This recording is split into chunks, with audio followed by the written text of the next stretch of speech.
नमस्कार। आज हम एक ऐसी अदृश्य ताकत के बारे में बात करने वाले हैं जो हमारे पैरों के नीचे की जमीन को लगातार हिलाती रहती है। देखिए, हम जिस जमीन पर चलते हैं, घर बनाते हैं, अपनी पूरी जिंदगी बिता देते हैं, वो हमें कितनी ठोस और भरोसेमंद लगती है ना? ऐसा लगता है जैसे ये तो हमेशा से ऐसी ही थी और हमेशा ऐसी ही रहेगी। लेकिन असलियत कुछ और है। कभी कभी भूकंप जैसे झटके हमें याद दिलाते हैं कि ये सतह उतनी भी शांत नहीं है जितनी दिखती है। तो सवाल ये उठता है कि आखिर इस ठोस जमीन के नीचे चल क्या रहा है जो इसे हिलाने की ताकत रखता है। चलिए आज इसी पहेली को सुलझाते हैं। तो ठीक है, इस राज से पर्दा उठाने के लिए हमें सचमुच में गहराई में उतरना होगा। मतलब हमें अपने ग्रह के बिल्कुल केंद्र तक का एक सफर तय करना होगा, एक एक परत को समझते हुए। हमारी पृथ्वी की बनावट को समझने का सबसे अच्छा तरीका है उसे एक प्याज की तरह सोचना। जी हाँ, बिल्कुल एक प्याज की तरह। सबसे ऊपर एक बहुत ही पतली सी परत है जिसे हम क्रस्ट कहते हैं। फिर उसके नीचे आती है एक बहुत मोटी विशाल परत जिसे मैंटल कहा जाता है, और सबसे अंदर इसके दिल में है बेहद गर्म कोर। अब इंटरेस्टिंग बात यह है कि ये जो सबसे बाहरी परत है यानी क्रस्ट, ये भी एक जैसी नहीं है। इसके दो हिस्से हैं। एक है कॉन्टिनेंटल क्रस्ट, यानी वो जमीन जिस पर हम सब रहते हैं, जो काफी मोटी लेकिन हल्की होती है।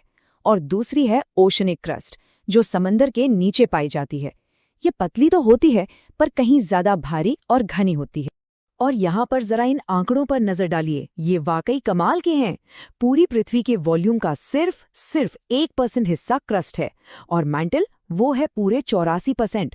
तो इससे एक बात तो साफ हो जाती है कि असली कहानी, असली एक्शन इस पतली सी ऊपरी परत पर नहीं बल्कि नीचे उस विशाल मैंटल में चल रहा है।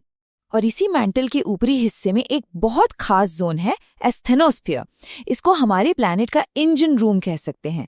ये न तो पूरी तरह से ठोस है और न ही पूरी तरह से तरल। सोचिए जैसे कोई बहुत गाढ़ा गर्म टार या शहद हो। और सबसे जरूरी बात, पृथ्वी की सारी कठोर प्लेटें इसी चिपचिपी परत के ऊपर एक तरह से तैर रही हैं। तो ठीक है, अब जब हम पृथ्वी की परतों को समझ चुके हैं तो अब ये समझने की बारी है कि ये सब काम कैसे करता है। अब हम उन ताकतों को जानेंगे जो इन परतों को लगातार चलाती रहती हैं। ये सब कुछ हमें प्लेट टेक्टोनिक्स की थ्योरी से समझ आता है। इसका सीधा साधा मतलब ये है कि पृथ्वी की जो सबसे ऊपरी कठोर परत है ना, जिसे लिथोस्फीयर कहते हैं, वो एक सिंगल पीस नहीं है, बल्कि ये एक जिगसॉ पजल की तरह है जो कई बड़े बड़े टुकड़ों में बटी हुई है। इन्हीं टुकड़ों को हम प्लेट्स कहते हैं। और ये है हमारी दुनिया के कुछ बड़े खिलाड़ी, Pacific plate, north American plate, Eurasian plate. ये सब जमीन के वो विशाल टुकड़े हैं जो लगातार, जी हाँ, लगातार खिसक रहे हैं। अब सवाल है कितनी तेजी से? तो अंदाजा लगाइए, लगभग उतनी ही तेजी से जितनी तेजी से हमारे नाखून बढ़ते हैं। सुनने में बहुत कम लगता है, पर ये एक ऐसी गति है जो कभी रुकती नहीं। तो फिर सवाल उठता है कि आखिर ये प्लेटें चलती क्यों हैं? इन्हें धक्का कौन दे रहा है? जवाब है कन्वेक्शन करंट्स। इसे ऐसे समझिए, पृथ्वी का कोर एक बहुत बड़ी भट्टी की तरह है। ये भट्टी नीचे मैंटल को गर्म करती है। गर्म चीज ऊपर उठती है और फिर ठंडी होकर वापस नीचे जाती है, ठीक वैसे ही जैसे पानी उबलता है। ये जो लगातार ऊपर नीचे का एक चक्र चल रहा है ना, ये एक बहुत बड़े कन्वेयर बेल्ट की तरह काम करता है और अपने ऊपर मौजूद प्लेटों को अपने साथ खींचता रहता है। तो जब ये प्लेट्स इस कन्वेयर बेल्ट पर चलती हैं तो इनके बीच 3 तरह के इंटरैक्शंस होते हैं। पहला, ये एक दूसरे से दूर जाती हैं। दूसरा, ये एक दूसरे से आकर टकराती हैं। और तीसरा, ये एक दूसरे के साथ साथ रगड़ खाते हुए आगे पीछे खिसकती हैं।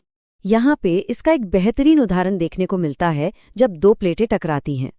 जब एक भारी यानी ओशियानिक प्लेट एक हल्की यानी कॉन्टिनेंटल प्लेट से टकराती है तो भारी वाली प्लेट हल्की वाली के नीचे खिसक जाती है, जैसा कि यहाँ दिख रहा है। इसी प्रोसेस को सबडक्शन कहते हैं। और याद रखिए, ये वो जगह हैं जहाँ पृथ्वी की सबसे जबरदस्त भूगर्भीय हलचल होती है। बड़े बड़े ज्वालामुखी और विनाशकारी सुनामी सब यहीं से शुरू होते। और प्लेट्स की इसी लगातार हलचल का सबसे सीधा नतीजा क्या है? भूकंप। तो चलिए अब ये समझते हैं कि जब धरती कांपती है तो साइंटिफिकली होता क्या है। इसे ऐसे सोचिए, जब ये विशाल प्लेटें एक दूसरे से टकराती हैं या रगड़ खाती हैं तो उनके किनारों पर जबरदस्त टेंशन यानी तनाव जमा होने लगता है। और फिर अचानक जब ये तनाव रिलीज होता है तो भारी मात्रा में एनर्जी निकलती है। यही एनर्जी तरंगों यानी वेव्स के रूप में चारों तरफ फैलती है और हमें भूकंप के झटकों के तौर पर महसूस होती है। अब ये जो भूकंप की एनर्जी है ये मुख्य तौर पर दो तरह के वेव्स में निकलती है। पहली है पी वेव्स यानी प्राइमरी वेव्स, ये सबसे तेज होती हैं और सॉलिड, लिक्विड, गैस सबसे गुजर जाती हैं। और दूसरी हैं एस वेव्स यानी सेकेंडरी वेव्स, ये थोड़ी धीमी होती हैं लेकिन इनकी सबसे बड़ी खासियत ये है कि ये सिर्फ और सिर्फ सॉलिड चीज़ों से ही गुजर सकती हैं, लिक्विड से नहीं। और एस वेव्स की यही एक खासियत कि वो लिक्विड से नहीं गुजर सकती, साइंटिस्ट के लिए एक बहुत बड़ा क्लू साबित हुई।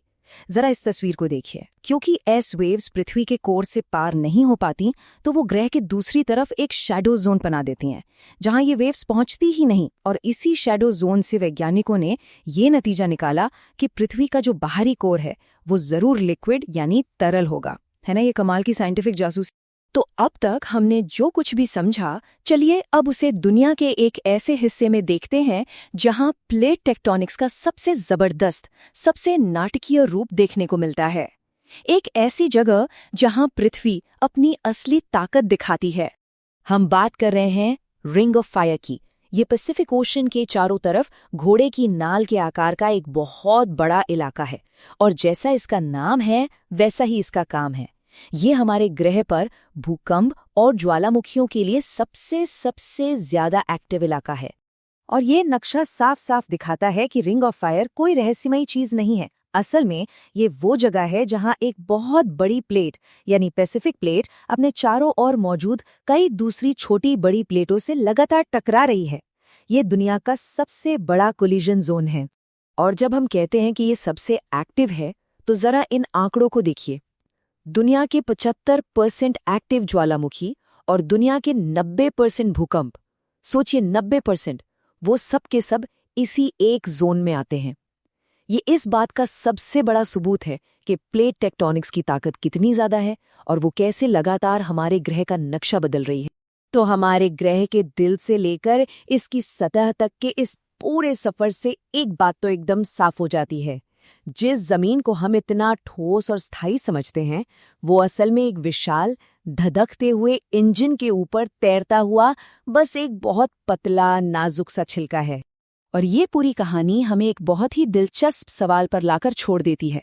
यही अंदरूनी गर्मी है जो इन प्लेटों को चलाती है, जो पहाड़ बनाती है, जो ज्वालामुखियों को जन्म देती है, जो हमारी दुनिया को एक जिंदा प्लैनेट बनाती है। तो जरा सोचिए, अगर किसी दिन पृथ्वी के अंदर का ये हीट इंजन ठंडा पड़ गया तो उस दुनिया का क्या होगा जिसे हम आज जानते हैं।